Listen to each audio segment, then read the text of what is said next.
The fluorescent lights of the convenience store flickered overhead as Officer Marcus Reynolds watched the security footage for the third time. The woman's hands trembled as she slipped the bread and milk into her worn jacket. She didn't run. She didn't even look around nervously like most shoplifters did. She just stood there at the end of the aisle, closed her eyes for a moment as if praying, then walked toward the exit with her head held high, not in defiance but in something that looked heartbreakingly like acceptance. Marcus had been a cop for 12 years in downtown Detroit, and he thought he'd seen everything. But there was something about the way this woman moved, the quiet dignity in her defeated posture, that made his chest tighten in a way that had nothing to do with protocol and everything to do with being human. "She's still outside," the store manager said, pointing through the glass doors. "Sitting right there on the bench with some kid. Bold as anything. You gonna bring her in or what?" Marcus grabbed his cap and headed for the door, his hand instinctively moving to rest on his belt, not on his weapon but near his radio. Force of habit. As he pushed through the doors into the cold November evening, he saw her immediately. She was young, maybe late 20s, with dark circles under her eyes that spoke of too many sleepless nights. But it was the little girl beside her that stopped Marcus in his tracks. The child couldn't have been more than 5, with tangled blonde hair and a threadbare pink jacket that was at least 2 sizes too small. She was crying softly, her small hands clutching her stomach. "Mama, it hurts," the little girl whimpered. "I know, baby. I know. Just a few more minutes, okay? Mama's got you something." The woman's voice cracked as she pulled out the stolen bread, her hands shaking so badly she could barely tear open the package. Marcus stood there, 10 feet away, his shadow falling across them in the streetlight. The woman looked up and saw him. Their eyes met, and in that moment, Marcus saw everything: the shame, the desperation, the fierce maternal love that had driven her to this point. She didn't look away. She didn't make excuses. She just held his gaze with a quiet strength that came from having nothing left to lose. "You can arrest me," she said, her voice steady despite the tears now streaming down her face. "But feed my child first." She held out the bread toward her daughter, then looked back at Marcus. "Please. She hasn't eaten in 2 days. I don't care what you do to me, but please, let her eat first." The little girl took the bread with both hands, looking between her mother and the officer with wide, frightened eyes. She didn't eat. She just held it, waiting for permission, waiting to see if this small mercy would be allowed. Marcus felt something crack inside his chest. He'd arrested mothers before. He'd seen poverty, desperation, and the terrible choices people made when they were backed into corners. But he'd never seen a woman sit calmly in front of a police officer, accept her fate without argument, and ask only that her child be fed first. His radio crackled. Dispatch calling about another incident across town. The store manager was probably watching from inside, wondering why this was taking so long.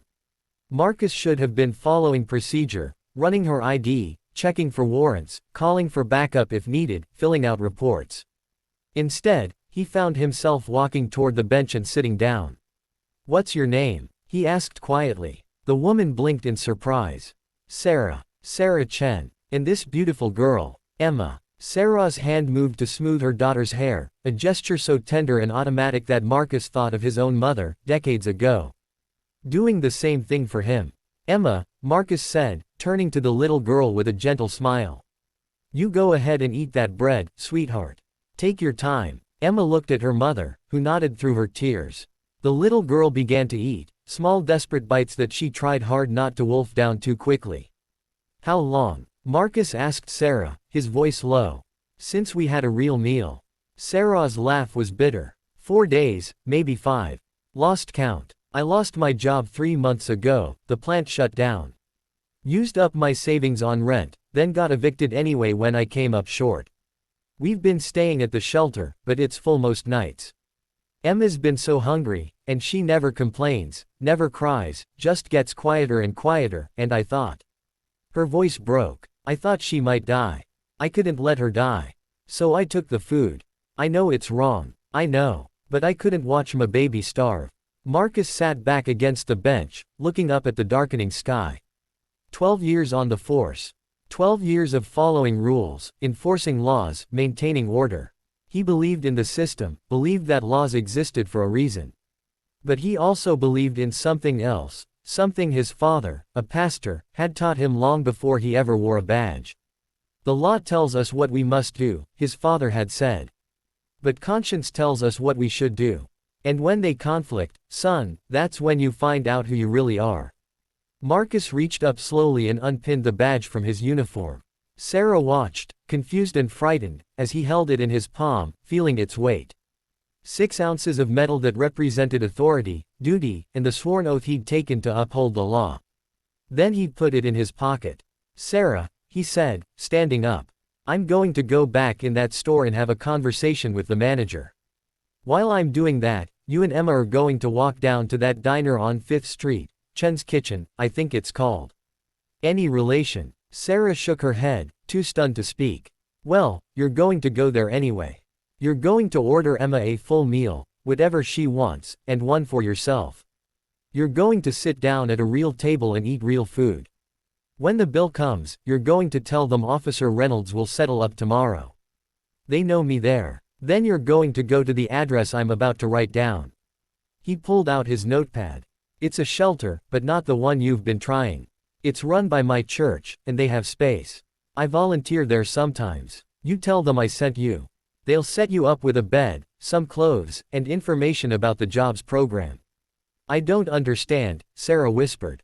You're police. I stole. I broke the law. Marcus looked at Emma, still clutching her bread, her eyes heavy with exhaustion and malnutrition. He thought about his own daughter at home, well-fed and safe, probably watching cartoons right now without a care in the world. He thought about the difference between justice and mercy, between following the letter of the law and honoring its spirit. The law says I should arrest you, Marcus said quietly. But I took an oath to serve and protect. And right now, I think protecting means making sure this little girl has a warm place to sleep and food in her belly. Everything else can wait. He handed Sarah the piece of paper with the address, along with 3 $20 bills from his own wallet. For dinner and a cab to the shelter if you need it. Sarah stared at the money, then at Marcus, then began to sob. Deep, wrenching sobs that came from somewhere beyond exhaustion, beyond desperation, from that place where hope had been dead so long you'd forgotten what it felt like to have it rekindled. Why? She managed to ask through her tears. Why are you doing this? Marcus put his badge back on his chest, feeling its familiar weight settle back where it belonged. Because someone did something like this for my mother once, when I was about Emma's age and we had nothing. A stranger saw her struggling and chose kindness over judgment. She always told me that mercy saved our lives. Maybe someday, when you're back on your feet, you'll have a chance to pass it forward. He knelt down in front of Emma, who had finished her bread and was watching him with those big, serious eyes. You take care of your mama, okay? She's pretty special. Emma nodded solemnly, then surprised him by wrapping her small arms around his neck in a fierce hug. Thank you, she whispered. Marcus stood, cleared his throat roughly, and looked at Sarah. Go on now. Get that girl some real food. As he watched them walk away, Sarah's hand holding Emma's, both of them glancing back once as if afraid this might all disappear, Marcus felt more certain about this choice than he had about anything in a long time. The store manager wouldn't be happy. There'd be paperwork questions. But those were problems for tomorrow. Tonight, a little girl would go to sleep with a full stomach, and her mother would go to sleep with something more precious than food, the knowledge that in her darkest moment, when she'd needed it most, humanity had shown up. Marcus headed back into the store, his badge still pinned to his chest but his heart somehow both heavier and lighter than before. Justice, he'd learned long ago, wasn't always about punishment. Sometimes it was about remembering that behind every crime statistic, every incident report, every broken law, there was a human being, someone's daughter, someone's mother, someone deserving of a second chance. And sometimes, the most important thing an officer could do wasn't making an arrest. It was making a difference.